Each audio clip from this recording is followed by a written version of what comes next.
L'écho du moteur de la Citroën 2CV se tut, et avec lui s'évanouit le dernier souffle d'espoir d'un enfant. Le moteur a crachoté une fumée grisâtre, un dernier soubresaut avant que le silence de la campagne ne reprenne ses droits. Sandrine ne regarda pas en arrière. Elle abandonna Léo, qui n'avait que 5 ans, au cœur d'une vallée reculée de Provence, un cirque de collines silencieuses, de rivières discrètes et de quiétude écrasante. Le vent, encore timide, souleva un nuage de poussière sur le chemin de campagne tandis que le garçonnet courait derrière la voiture, criant son nom jusqu'à ce que sa voix ne soit plus qu'un murmure étranglé par les sanglots. Ses pieds nus s'ensanglantaient sur le gravier, mais aucun de ses cris ne put arrêter le véhicule. Quand le bruit du moteur s'estompa complètement, seul le son de ses pleurs résonnait. Le soleil déclinait avec une cruauté indifférente, brûlant sa peau diaphane et creusant des rigoles sur son visage souillé. Léo se serra dans ses propres bras, cherchant une chaleur qui venait de lui être arrachée.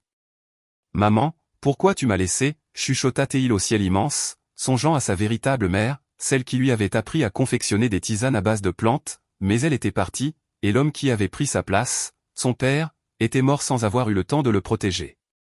La vallée s'imprégnait d'obscurité, les ombres des arbres l'enveloppaient alors qu'il marchait sans direction, attiré par le son lointain de l'eau. Il trébucha, chuta, se releva. Chaque pas était une torture, la faim lui nouait les entrailles, le froid et la peur le paralysaient. C'est alors qu'il vit, au loin, un filet de fumée montant vers le firmament, un fil de vie. Il courut dans cette direction, le cœur battant à tout rompre. À travers les arbres, il distingua une vieille maison de campagne en ruine, envahie par la végétation et le silence. Il frappa à la porte avec ses petites mains sales. Pas de réponse. Il frappa à nouveau. Alors, de l'intérieur, une voix fragile, chevrotante, presque irréelle, s'éleva, « Qui va là ?» Léo ignorait que derrière cette porte vivait Monique, une vieille femme malade, oubliée par son propre fils.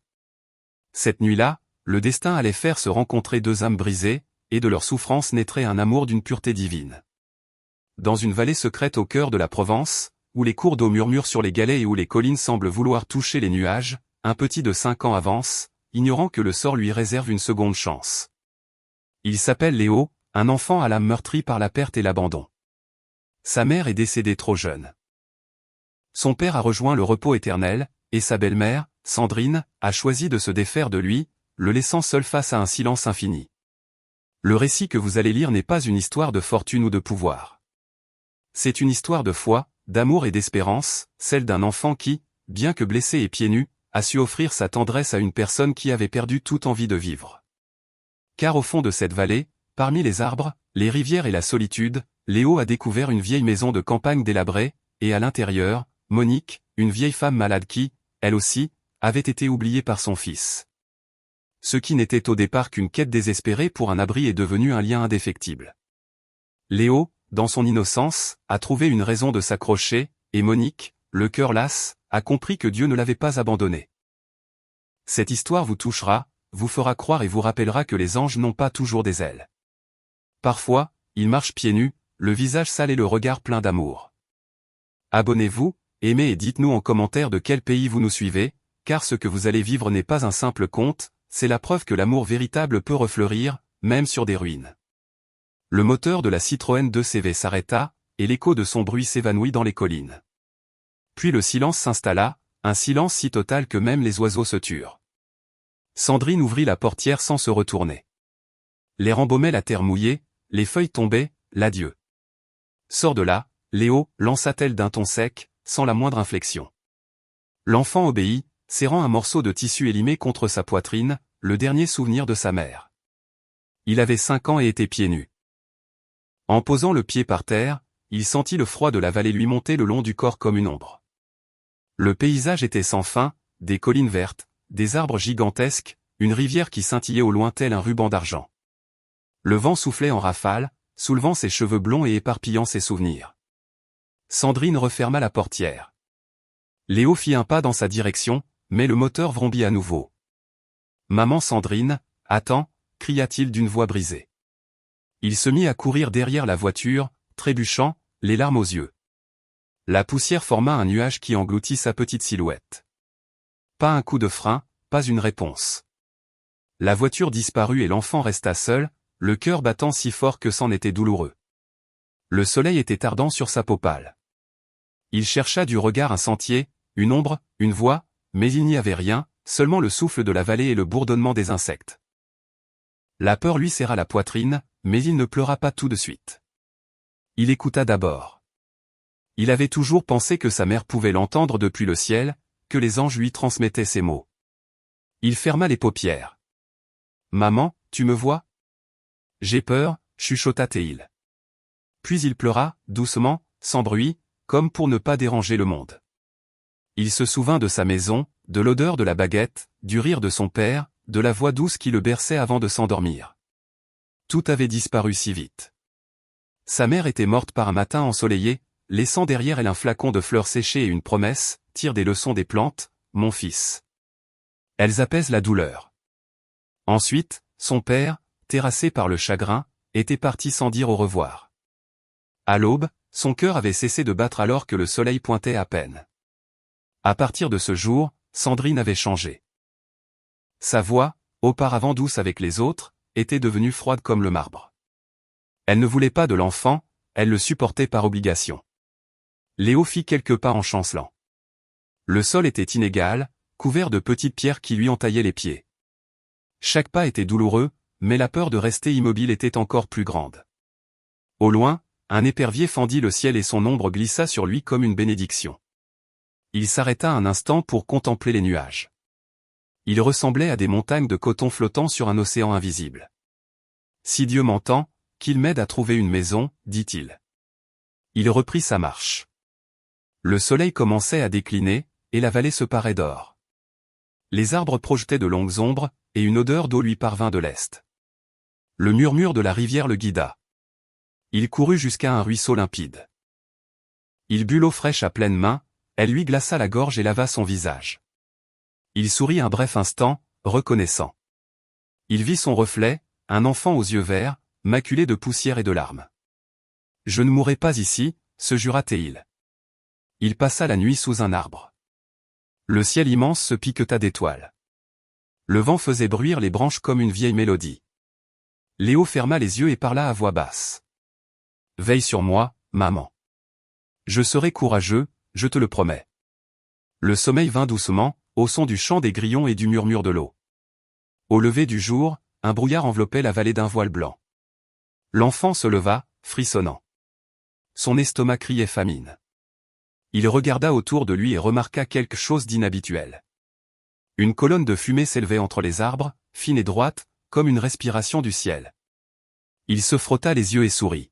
« Il y a quelqu'un là-bas », pensa-t-il. Il prit une profonde inspiration et se mit en marche. Le trajet fut long. Les ronces lui griffaient les bras, les insectes le harcelaient, mais l'espoir le faisait avancer. À chaque pas, il avait le sentiment que quelque chose, sa mère peut-être, ou Dieu, le guidait. Les rayons du soleil perçaient le brouillard, dessinant des sentiers de lumière. La fumée devenait plus distincte. Le cœur de Léo battait avec force. Enfin, à travers les arbres, il l'aperçut. Une vieille maison de campagne aux murs de pierre sombre et au toit tordu. Une partie du mur était écroulée, et les fenêtres étaient sales. Un silence profond régnait, seulement troublé par le crépitement d'un feu très faible. Léo s'approcha avec précaution. Il toqua à la porte. Rien. Il frappa à nouveau, plus fort. Alors, de l'intérieur, un léger gémissement se fit entendre, comme un soupir du temps. « Qui est là ?» demanda une voix tremblante. L'enfant recula, effrayé, mais la voix reprit, plus douce, « Si tu es l'ange que Dieu m'a promis, entre. » Léo ne comprit pas le sens de ces paroles, mais quelque chose au fond de lui les reconnut. Il poussa la porte. L'air à l'intérieur de la maison sentait la fumée, les herbes séchées et la solitude. Là, sur un lit de bois, une vieille femme le regardait avec des yeux lasses. Monique. Leur vie à tous deux allait basculer. Léo poussa la porte avec lenteur. Le grincement du vieux bois résonna comme si la maison sortait d'une longue torpeur. Un air humide et lourd s'échappa de l'intérieur, chargé d'une odeur de fumée, de feuilles mortes et de vieux médicaments. La lumière extérieure dessina la silhouette de l'enfant sur le sol en terre. Il avança à petits pas hésitants, jusqu'à ce qu'il aperçoive une forme allongée sur un lit de fortune près de l'âtre. C'était une femme d'une grande maigreur, aux cheveux gris et au teint cireux, recouverte d'une couverture en lambeaux. sa respiration était courte et saccadée, comme si chaque inspiration était un effort. « Qui es-tu » demanda-t-elle d'une voix que le temps avait éraillée. Léo ne sut quoi répondre. Il resta là, les bras ballants, se mordillant la lèvre. « J'ai faim » finit-il par murmurer. Monique l'observa, les paupières mi-closes. « Quel âge as-tu » demanda-t-elle. « 5 ans » répondit-il en baissant le regard. Un silence s'installa, seulement troublé par le crépitement du feu et le sifflement du vent dans les interstices des murs. La vieille femme tenta de se redresser, mais ses forces l'abandonnèrent. Léo se précipita pour la soutenir, par réflexe. Ses petites mains tremblaient, mais son geste fut si spontané que la femme le dévisagea en silence. « Tu as les mains froides » dit-elle. « J'étais dehors » répondit Léo avec timidité. « Je n'ai pas de maison. » Monique soupira, baissa les yeux, puis indiqua une chaise délabrée. « Assieds-toi. Il y a un bout de baguette là. Elle est un peu dure. » L'enfant obéit. Il trouva un panier avec de vieilles miettes, les cassa en morceaux et mangea lentement, avec reconnaissance. Il ne se souvenait plus de la dernière fois qu'il avait mangé. La vieille femme le regardait sans un mot, avec un mélange de tristesse et de tendresse. « Et tes parents » demanda-t-elle ensuite. Léo s'interrompit. Il baissa la tête. « Ma maman est morte » dit-il d'une voix faible. « Mon papa aussi. »« Et qui t'a laissé ici ?»« Ma belle-mère a dit qu'on allait se promener. » Puis elle est partie. Des larmes lui échappèrent. Monique sentit sa gorge se serrer. Elle avait passé tant d'années seule, oubliée par le fils qui lui avait promis de veiller sur elle. La douleur de l'enfant était un miroir de la sienne. Elle ferma les yeux et murmura, « Parfois, les gens oublient comment aimer, mon petit, mais Dieu, lui, n'oublie jamais. » Le feu crépita comme pour acquiescer. Léo leva les yeux vers elle. Son visage ridé, ses mains tremblantes, sa respiration difficile, tout en elle lui rappelait les derniers jours de sa mère malade. Il s'approcha doucement. « Vous avez mal quelque part » demanda-t-il. « Un peu partout » répondit Monique avec un sourire mélancolique. « Mais il ne reste plus personne pour s'occuper de moi. » L'enfant fouilla dans ses souvenirs. Sa mère lui avait appris à identifier les feuilles et les fleurs. Il se souvint des plantes qui poussaient au bord de la rivière. « Je peux vous aider » dit-il avec une assurance qui les surprit tous les deux. Monique le regarda, incrédule. « Toi, si petit ?»« Oui. Ma maman soignait avec les plantes. Je peux aller en chercher. » La vieille femme eut un petit rire, un son doux, presque oublié. « Tu es un enfant courageux » dit-elle. Personne ne m'avait parlé comme ça depuis si longtemps.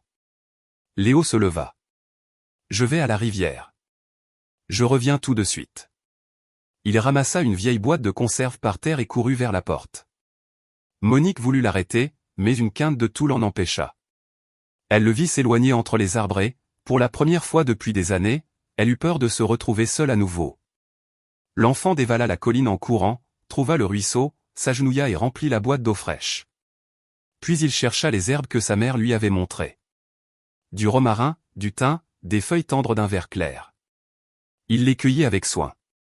Son cœur battait vite, non de peur, mais d'espoir. Il retourna à la maison, essoufflé. Monique était toujours éveillée. « Je suis là » dit-il en entrant.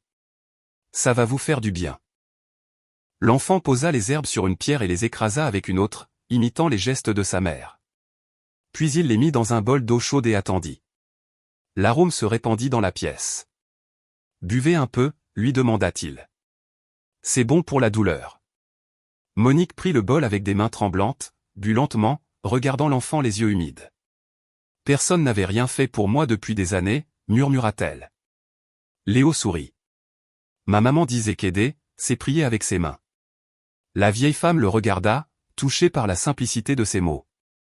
Une lueur se ralluma en elle. Cette petite créature abandonnée lui donnait l'impression d'être à nouveau vivante. Le soir tomba. Dehors, la vallée se para de teintes orangées, et la fumée de la cheminée montait droit vers le ciel, un signe de vie. Léo et Monique partagèrent le reste de la baguette.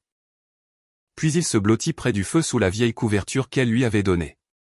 Avant de s'endormir, l'enfant murmura « Ne vous inquiétez pas, mémé, demain, je vous chercherai d'autres plantes. » Monique ne répondit pas.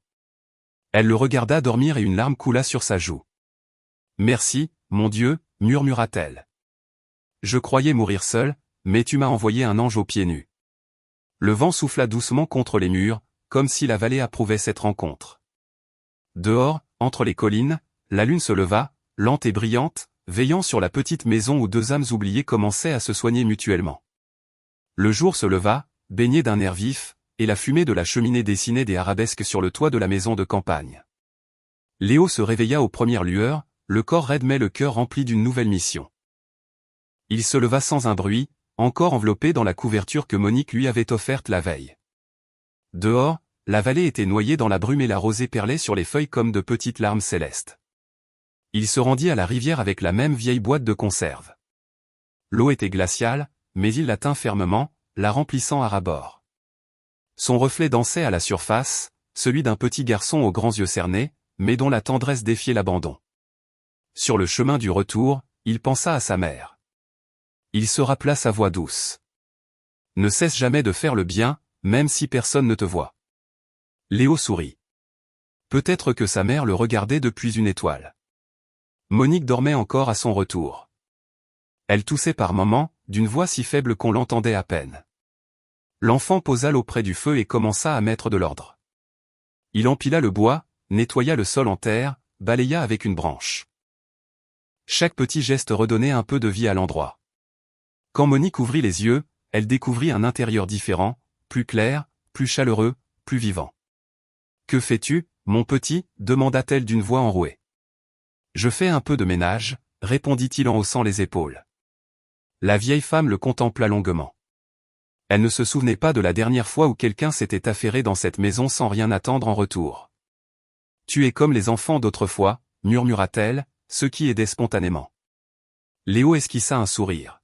« Ma maman disait que si l'on aide, Dieu nous aide aussi. » Monique voulut se lever, mais la douleur la cloua au lit. L'enfant accourut pour la soutenir, glissant un coussin derrière son dos. Puis il prit les herbes qu'il avait cueillies et prépara une infusion. La vapeur emplit la pièce d'un doux parfum. « Prenez ça, mémé. Aujourd'hui, vous irez mieux, dit-il en lui tendant la tasse des deux mains. La vieille femme but lentement, observant le petit avec des yeux brillants. Un sourire, qu'elle n'avait pas eu depuis des années, se dessina sur ses rides. Comment un si petit enfant peut-il comprendre tant de choses sur l'âme, chuchota-t-elle. Léo ne comprit pas tout à fait, mais son cœur, lui, comprit. Il s'assit près du lit, posant sa tête sur les genoux de la vieille femme. Elle lui passa ses doigts décharnés dans les cheveux blonds, un geste si naturel qu'ils restèrent tous deux silencieux, respirant à l'unisson. La journée se déroula au rythme des petites tâches. Léo partit chercher des fruits et revint avec quelques mûres et figues sauvages. Il se salit les mains, rit en voyant un oiseau le suivre, et Monique, depuis le seuil, le regarda avec tendresse. C'était la première fois depuis bien longtemps qu'elle voyait de la joie dans cette vallée. À midi, ils partagèrent les fruits et un peu de baguette. L'enfant parlait sans cesse. Il racontait des histoires sur sa mère, sur son chien, sur la façon dont il s'endormait en regardant le ciel. Monique l'écoutait avec une attention qu'elle avait perdue. Parfois, elle fermait les yeux, non pour dormir, mais pour imprimer cette voix dans sa mémoire.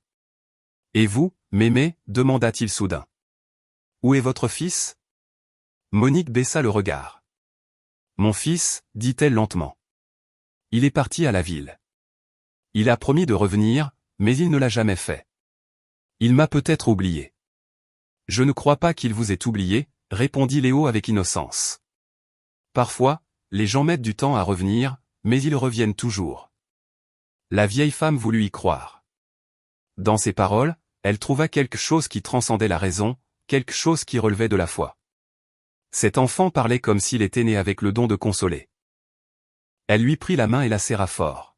« S'il revient un jour, je veux qu'il te voie.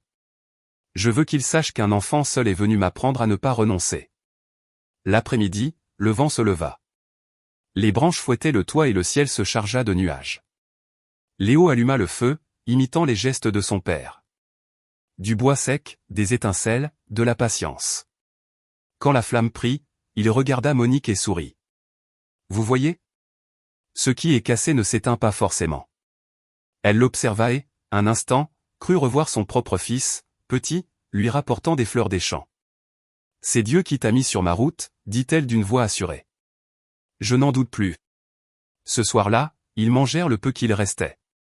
Le vent chantait dehors et la maison craquait, mais à l'intérieur régnait la paix. Léo s'endormit près du feu, les mains sales et le cœur léger. Monique resta éveillée un moment, contemplant la lueur qui éclairait son visage. « Merci, Seigneur, murmura-t-elle. Si je meurs demain, je mourrai accompagnée. » Mais elle ne mourut pas, car le lendemain, à la première lueur de l'aube, elle sentit en elle une nouvelle force, une raison de continuer à respirer. La vallée n'était plus silencieuse. De cette maison oubliée s'élevait le rire d'un enfant. L'aube se leva avec le chant mélodieux des oiseaux et un parfum d'herbe fraîche qui s'infiltrait par les interstices de la maison. Léo ouvrit doucement les yeux et vit les rayons dorés du soleil dessiner des formes sur le sol en terre battue. Il se redressa lentement, s'étira, et regarda Monique dormir. Sa respiration était plus régulière, moins laborieuse que les jours précédents. L'enfant sourit, sentant qu'elle allait mieux et que peut-être, oui, peut-être, Dieu l'avait guidée jusqu'ici pour une raison.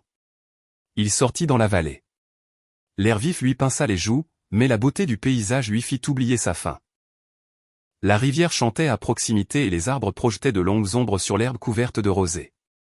Léo se dirigea vers l'eau et se pencha pour se laver le visage. Il se vit dans le reflet.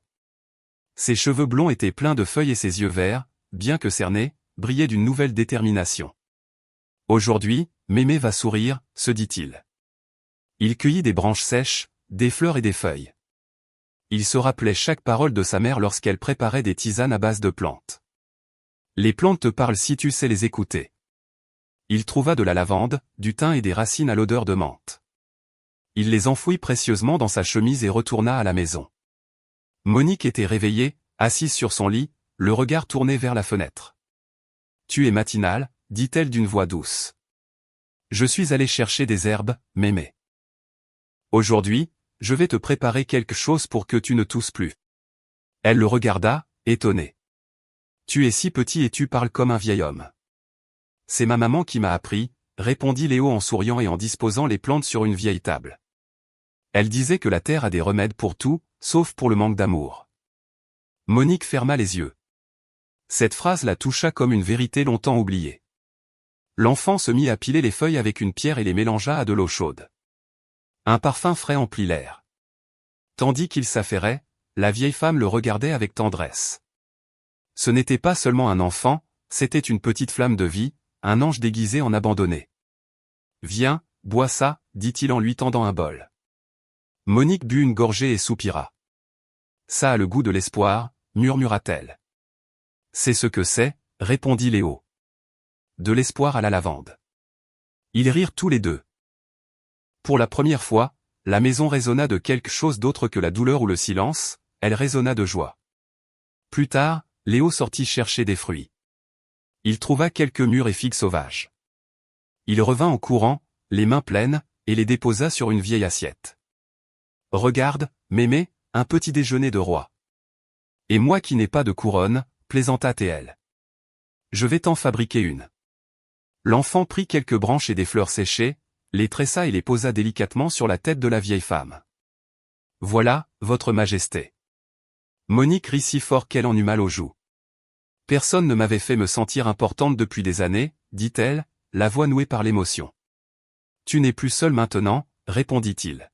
« Je suis ton gardien. » Le reste de la journée, ils travaillèrent ensemble. Léo balayait, rangeait le bois, bouchait un trou dans le toit avec des branchages. Monique lui racontait de vieilles histoires du temps où la vallée était habitée, des fêtes de la Saint-Jean, de son petit garçon qui courait les champs, des fleurs à la main. Léo écoutait, attentif, imaginant chaque scène. « Pourquoi ton fils n'est-il pas revenu » demanda-t-il à voix basse. Elle soupira. « Parfois, l'orgueil est plus fort que l'amour, mon petit, mais tu comprendras un jour. »« Je ne veux pas comprendre ça, » dit l'enfant. « Je veux juste que personne ne m'abandonne à nouveau. » Monique sentit sa gorge se serrer. Elle le prit doucement dans ses bras, et l'enfant se laissa faire, comme si ce geste réparait une blessure invisible.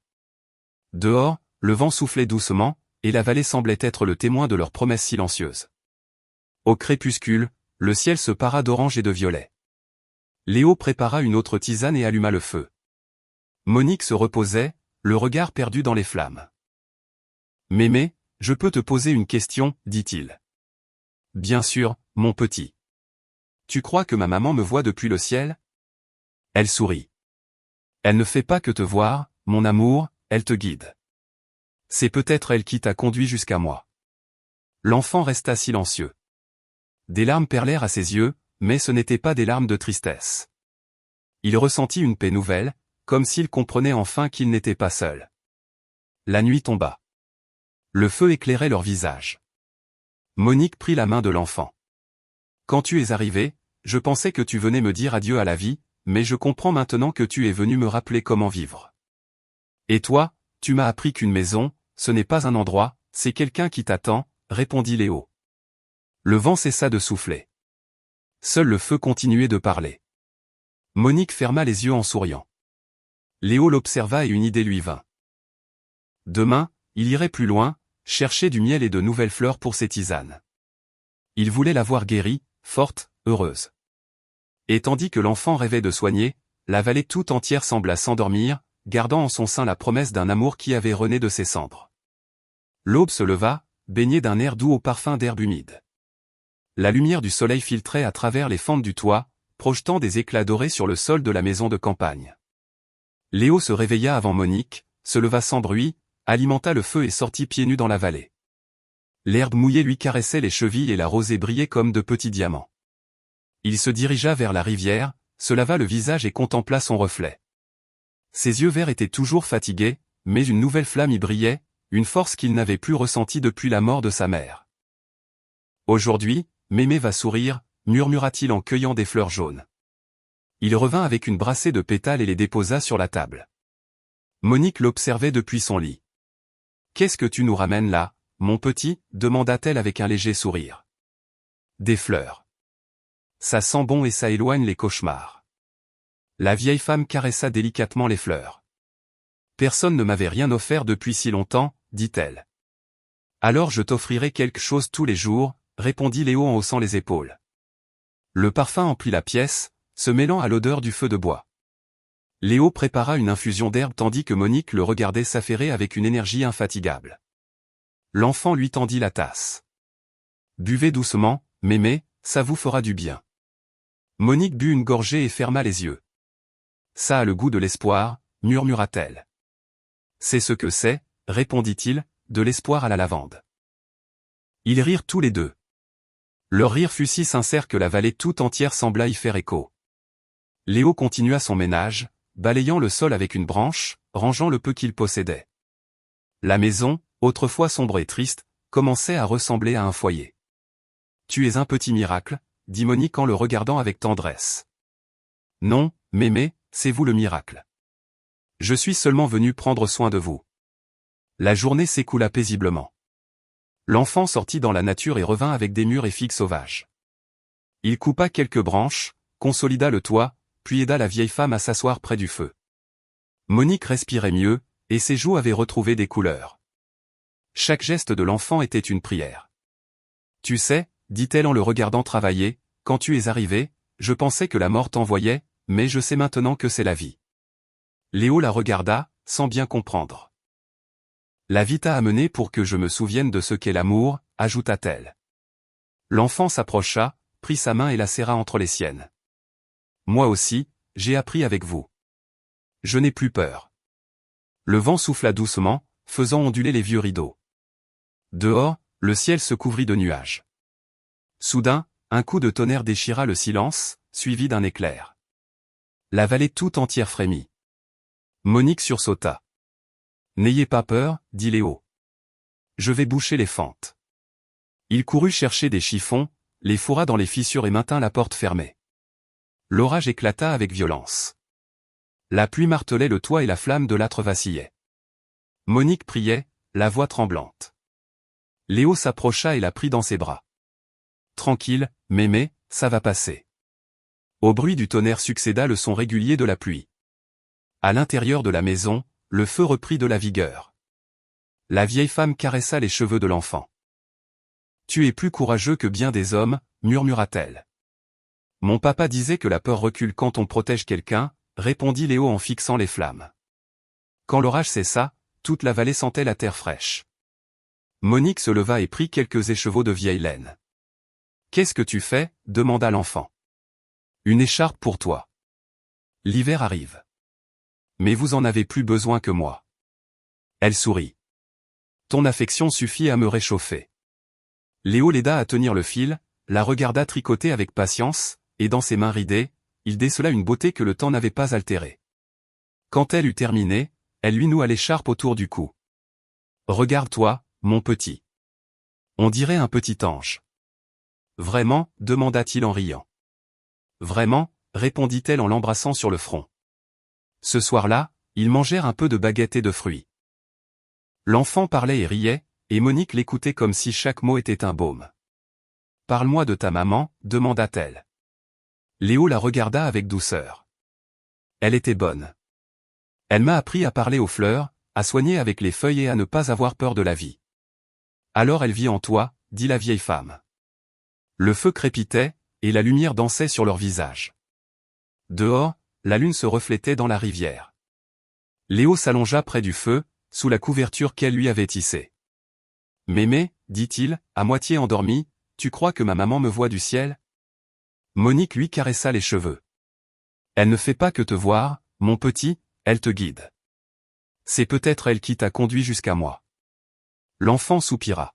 « Alors, je ne suis pas seule. »« Tu ne l'as jamais été, » répondit-elle.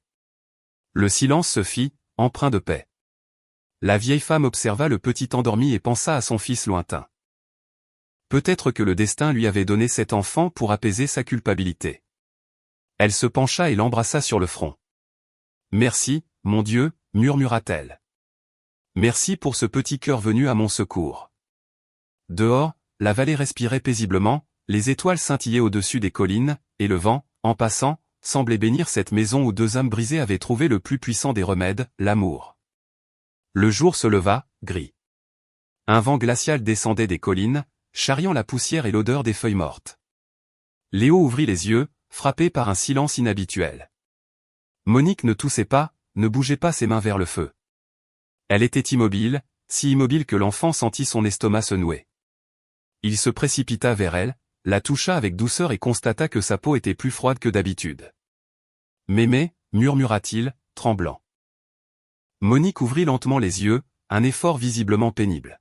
« Je suis juste fatiguée, mon petit, ne t'en fais pas », mais sa voix n'était qu'un souffle et sa respiration était irrégulière. Léo alluma le feu avec maladresse.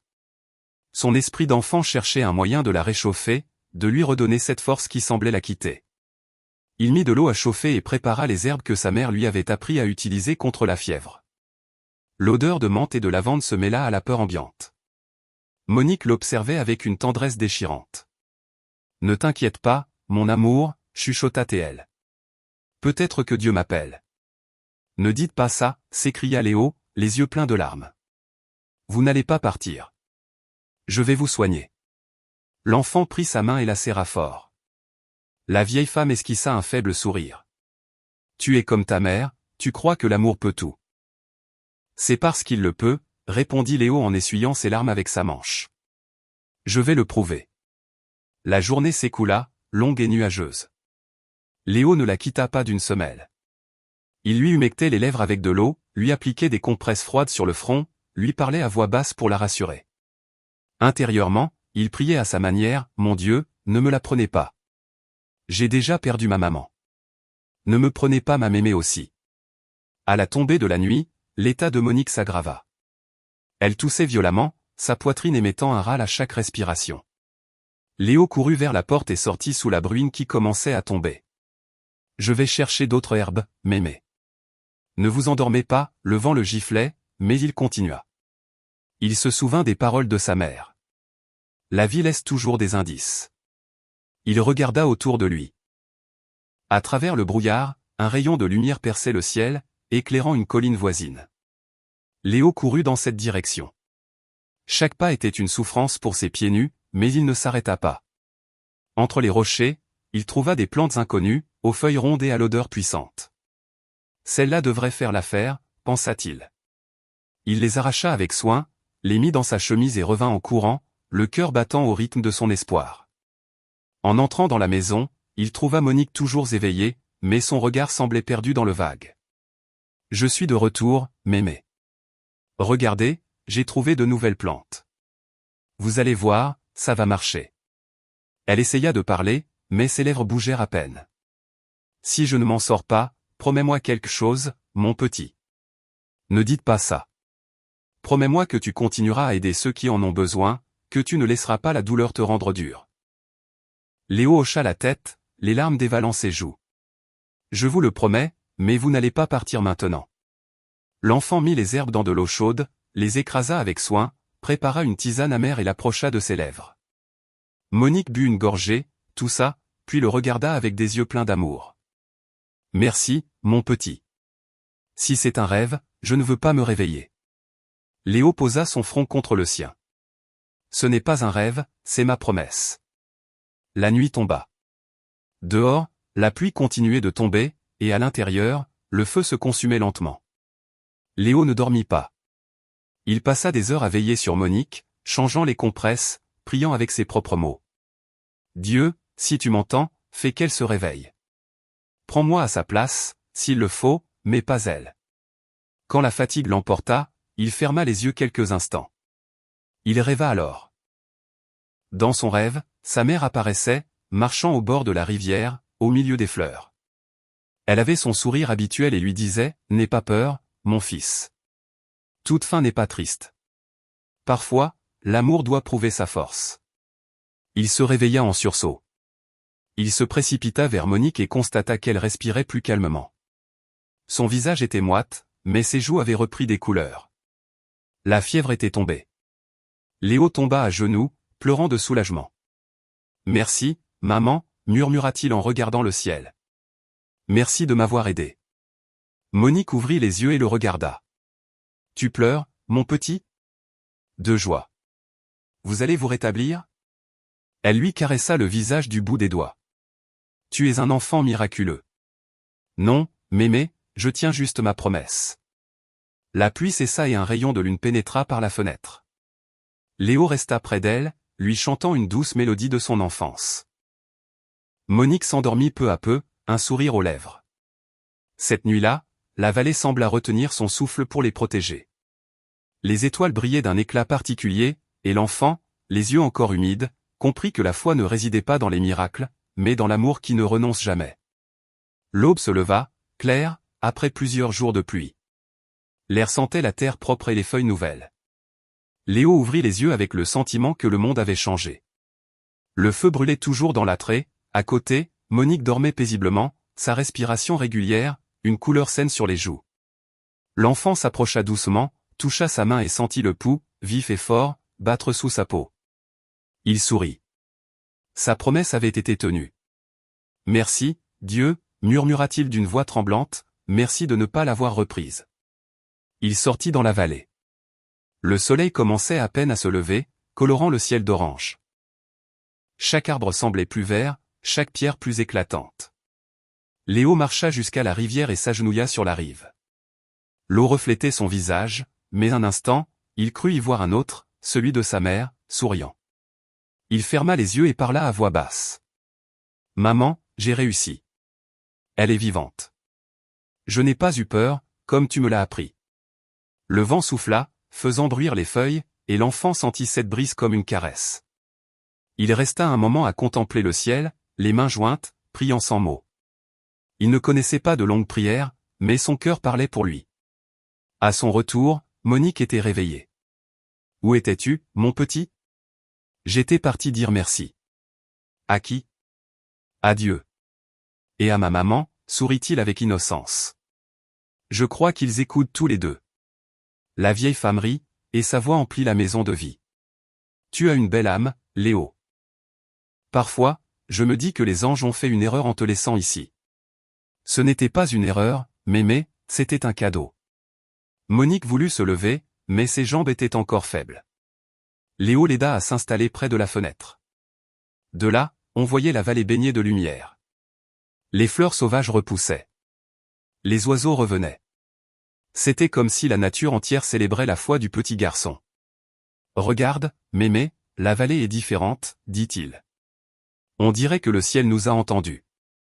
Il nous a entendus, répondit-elle, car lorsque le cœur parle sincèrement, Dieu répond. Léo réfléchit à ces paroles en ramassant les herbes qu'il avait mises à sécher. Il les rangea soigneusement dans un panier. Il voulait lui préparer quelque chose pour la fortifier. Aujourd'hui, tu ne travailles pas, dit-il d'un ton décidé. C'est moi qui fais tout. Toi, tu te reposes et tu regardes le ciel. Monique sourit. Tu as plus d'autorité que le vent. L'enfant passa la journée à nettoyer la maison en fredonnant. Ses chansons étaient des improvisations, des phrases simples sur l'amour et la gratitude. Dehors, les rayons du soleil filtraient à travers les branches, et chaque recoin semblait baigné d'espoir. À midi, Monique appela l'enfant. Viens, Léo, je veux te montrer quelque chose. Elle prit sa vieille Bible à la couverture élimée. C'était celle de ma mère. Je ne pouvais plus la lire depuis des années, mais je veux que tu l'aies. Léo la toucha avec respect, comme un trésor. Et qu'est-ce qui est écrit là, mémé? Il est écrit que ceux qui sèment avec des larmes récolteront dans la joie. L'enfant la regarda, sans bien comprendre, mais quelque chose s'éclaira en lui. Alors, on a semé beaucoup de larmes, dit-il. Il va sûrement nous arriver quelque chose de bien. La vieille femme rit, émue. Oui, mon petit. Quelque chose de bien est déjà arrivé, toi. L'après-midi, une lumière dorée inonda la vallée. Léo sortit se promener. Il portait l'écharpe que Monique lui avait tricotée et un sourire apaisé. Il s'assit sur une grosse pierre. Il ferma les yeux, sentant le vent sur son visage. Soudain, un petit oiseau aux ailes vives apparut, volant tout près de lui, le frôlant presque. Ses ailes miroitaient de vert et de bleu. Léo le regarda, émerveillé. « C'est toi, maman » murmura-t-il. L'oiseau resta un instant en vol stationnaire, puis s'envola vers la maison. Léo le suivit en courant, le cœur léger, riant. Arrivé, le petit oiseau se posa sur le rebord de la fenêtre où Monique était assise. Elle le regarda et joignit les mains. « Mon Dieu, ça fait des années que je n'en avais pas vu d'aussi près. » Léo respira profondément. « Il est venu te saluer. »« Alors c'est un signe de vie, » dit la vieille femme. « Le ciel nous sourit, mon petit. » L'enfant hocha la tête, les yeux brillants. Au fond de lui, il sentait que ce petit oiseau était plus qu'un hasard, c'était une confirmation, une réponse silencieuse à sa foi. Ce soir-là, au dîner, Monique parla d'une voix douce. « Tu sais, quand j'étais jeune, ma mère disait que les miracles ne tombent pas du ciel. Les miracles, ce sont ceux qui marchent pieds nus. » Léo la regarda en souriant. « Alors, on en a déjà un ici, » dit-elle en lui touchant la joue. « C'est toi, mon miracle. » L'enfant baissa les yeux, rougissant. « Non, mémé, j'ai juste tenu ma promesse. » Le feu crépitait, et l'air sentait la baguette grillée. Dehors, l'oiseau voletait encore près de la fenêtre, comme un gardien. Monique et Léo joignirent les mains et prièrent. Ils ne demandèrent rien, ils remercièrent. En se couchant, l'enfant regarda le plafond en bois et murmura « Merci, maman. Merci de m'avoir conduit jusqu'à elle. » Monique, à demi endormie, l'entendit et répondit « Et merci à toi, mon petit, de m'avoir rendu la foi. » Le vent s'engouffra par la fenêtre, faisant bruire les fleurs séchées suspendues au-dessus du lit. À cet instant, la vallée tout entière sembla respirer la paix. Et ainsi, entre la foi de l'enfant et l'espoir de la vieille femme, naquit quelque chose que nul abandon ne pourrait détruire, la certitude que l'amour véritable trouve toujours son chemin. L'hiver se retira lentement, laissant place à un silence nouveau. La vallée, qui des mois plus tôt semblait endormie, s'éveillait. De petites fleurs poussaient entre les pierres, et l'air embaumait le bois mouillé. À l'intérieur de la maison, le feu brûlait doucement. Monique ouvrit les yeux et sentit que son corps lui obéissait enfin. La fièvre avait disparu. Ses mains, bien que tremblantes, avaient retrouvé de la force. Elle regarda à côté d'elle et vit Léo agenouillé près du feu, soufflant délicatement sur les braises. « Ça sent le jour nouveau », dit la vieille femme avec un sourire. Léo se retourna, surpris de la voir si alerte. « Mémé, tu peux parler sans tousser. » Il courut la prendre dans ses bras en riant. Elle lui caressa les cheveux. « C'est ton amour qui m'a guéri, plus que les herbes. » L'enfant sortit chercher de l'eau dans la vallée. La lumière du soleil se reflétait sur la rivière, et les collines semblaient dorées. En les contemplant, Léo sentit que tout était possible. Il marcha pieds nus, saluant les oiseaux, et revint avec des fleurs rouges et des fruits sauvages. Monique l'attendait sur le seuil, appuyée sur son bâton de fortune. « Regarde ce que j'ai trouvé, mémé. » Il mit les fleurs dans un bocal vide. « La vallée refleurit, mon petit. Et moi aussi. » Elle lui sourit tendrement. Ce matin-là, ils cuisinèrent ensemble. Léo alluma le feu, coupa les fruits et fit griller le reste de la baguette. Monique remuait lentement la marmite en chantant une vieille mélodie sur l'amour et l'espoir. L'enfant l'écoutait, captivé. Cette voix semblait une caresse. « Tu chantes bien, dit-il. Ma maman chantait aussi comme ça en cuisinant. » Monique baissa le regard. « Alors, quand je chante, elle est un peu là, n'est-ce pas? » « Oui, mémé, je crois que oui. » Ils mangèrent près du feu. Léo racontait des souvenirs de sa mère et des jours heureux, tandis que la vieille femme l'écoutait en silence, le cœur rempli de gratitude. Après le déjeuner, l'enfant partit ramasser du bois. La vallée était métamorphosée. Il y avait des papillons, la rivière chantait, et même le vent semblait joyeux. Monique le regardait par la fenêtre, et chaque geste du petit lui rappelait son propre fils, enfant. Quand Léo revint, elle l'attendait assise dehors, une couverture sur les épaules. « Viens, mon petit, assieds-toi près de moi. Je veux te raconter quelque chose. »« Quoi, mémé ? » ?»« Quand j'étais jeune, je vivais ici avec mon mari et mon fils, Stéphane. Cet endroit était plein de rire, mais le temps change les gens. Mon fils est parti à la ville et n'est jamais revenu. » Léo l'écoutait attentivement, faisant rouler une pierre entre ses doigts. « Peut-être qu'il a eu peur, dit-il. Parfois, les gens partent parce qu'ils ne savent pas comment rester. » Monique le regarda avec tendresse. « Tu es plein de sagesse, petit. Je lui ai pardonné il y a longtemps, mais je ne savais pas si Dieu le ferait. »« Dieu pardonne toujours, répondit-il, et maintenant, tu n'es plus seul. » La vieille femme le serra dans ses bras. Pour la première fois, elle sentit le poids du passé s'alléger. L'après-midi, Léo répara le toit de la maison.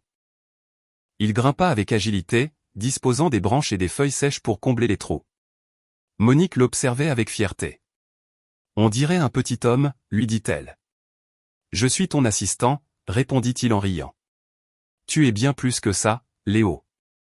Tu es mon espoir. » Le soleil commença à descendre. Des teintes orangées coloraient les collines, et la rivière reflétait la lumière comme un miroir. À l'intérieur de la maison, le feu crépitait et le rire de l'enfant résonnait.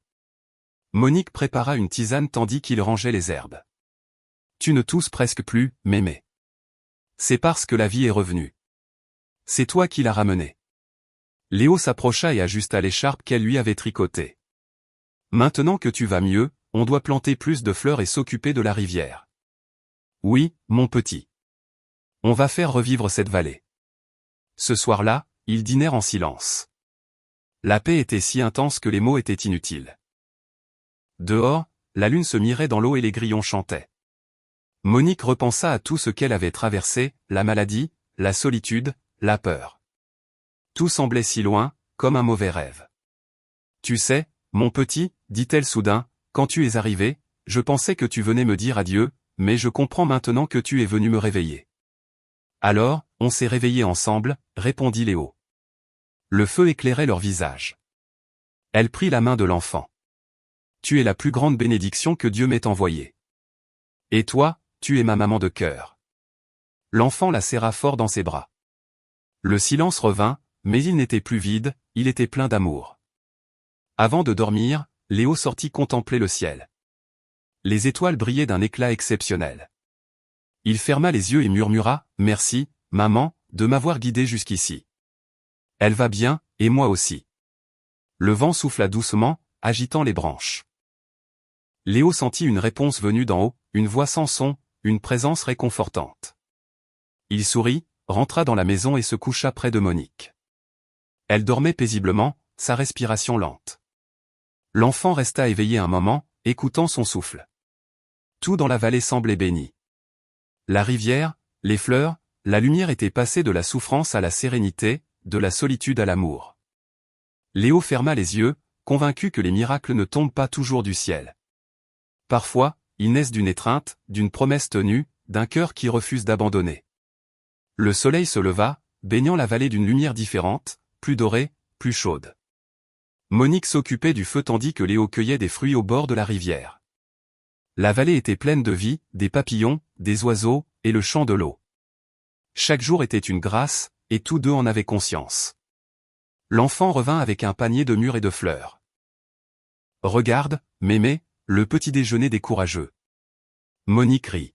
« Courageux et béni, mon petit. » Ils mangèrent en silence, savourant le parfum de la terre humide. Dehors, un vent doux faisait frémir les feuilles des arbres.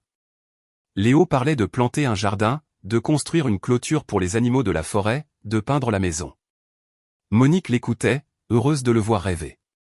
Tout ici semblait mort, dit-elle, mais Dieu a tout renouvelé. Et on va le rendre encore plus beau, répondit-il en se levant. Je vais chercher du bois pour le jardin. L'enfant partit en courant. Le soleil éclairait ses cheveux blonds, et son rire emplit la vallée. Monique le suivit du regard jusqu'à ce qu'il disparaisse entre les arbres. Puis elle s'assit sur le seuil, le regard perdu dans le lointain.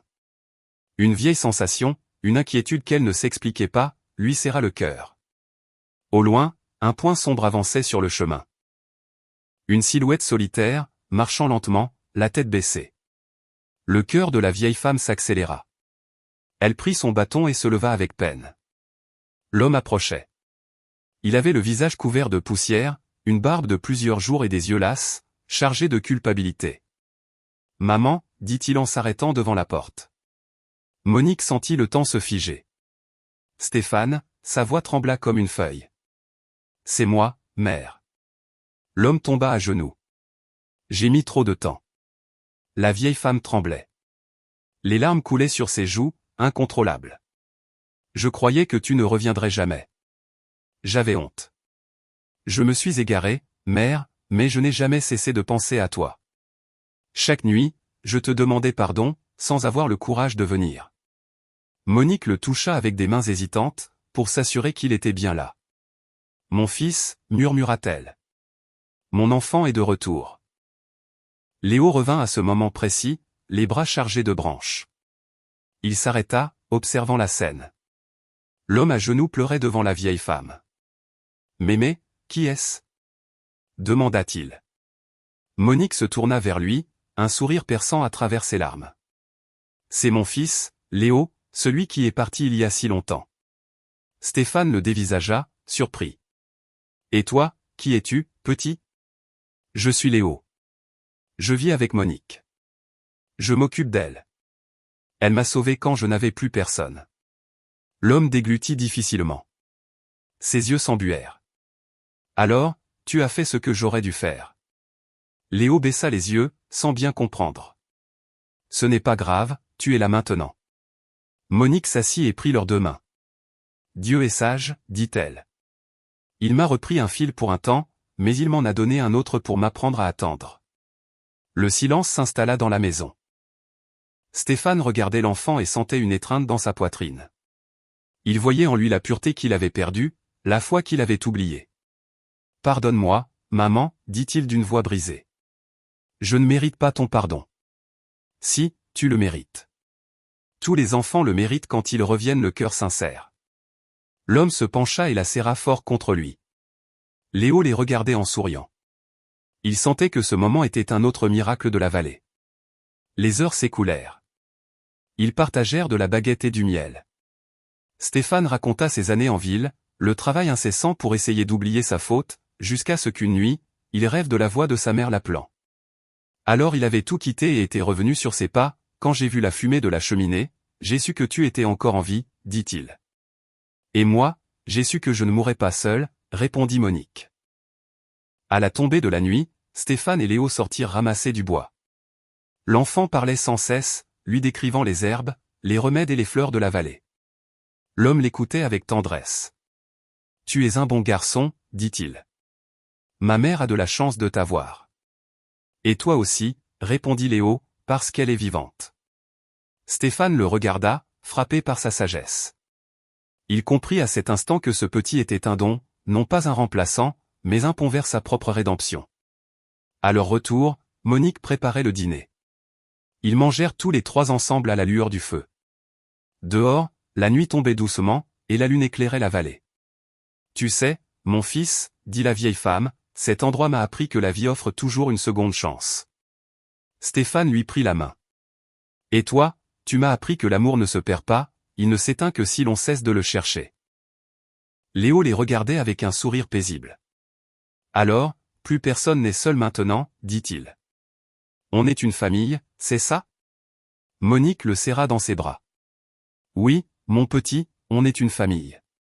Le feu crépita, et le vent de la vallée se fit plus doux, comme si le monde entier célébrait ses retrouvailles. La vieille maison, autrefois symbole d'abandon, respirait maintenant l'amour et le pardon. Cette nuit-là, Monique dormit entre son fils et l'enfant que le ciel lui avait envoyé. Dehors, les étoiles tapissaient le ciel d'un voile de paix. Dans le silence, la vallée semblait murmurer une vérité éternelle, il n'est pas de cœur si perdu que l'amour ne puisse retrouver. L'aube se leva, inondant la vallée d'une lumière dorée. L'air sentait la baguette grillée et la terre humide, comme si la vie elle-même avait repris son souffle. À l'intérieur de la maison, le feu crépitait, et la paix habitait chaque recoin. Monique se déplaçait avec lenteur, pliant une couverture tout en regardant Léo courir dehors avec son énergie coutumière. Stéphane était assis sur le seuil, sculptant un morceau de bois avec un vieux canif. « Je ne me souviens pas de m'être réveillé aussi sereinement depuis des années, dit-il en contemplant l'horizon. Monique sourit. C'est parce que tu as retrouvé un but, mon fils. Léo entra avec des fleurs et des branchages. Aujourd'hui, on plante le jardin, mémé.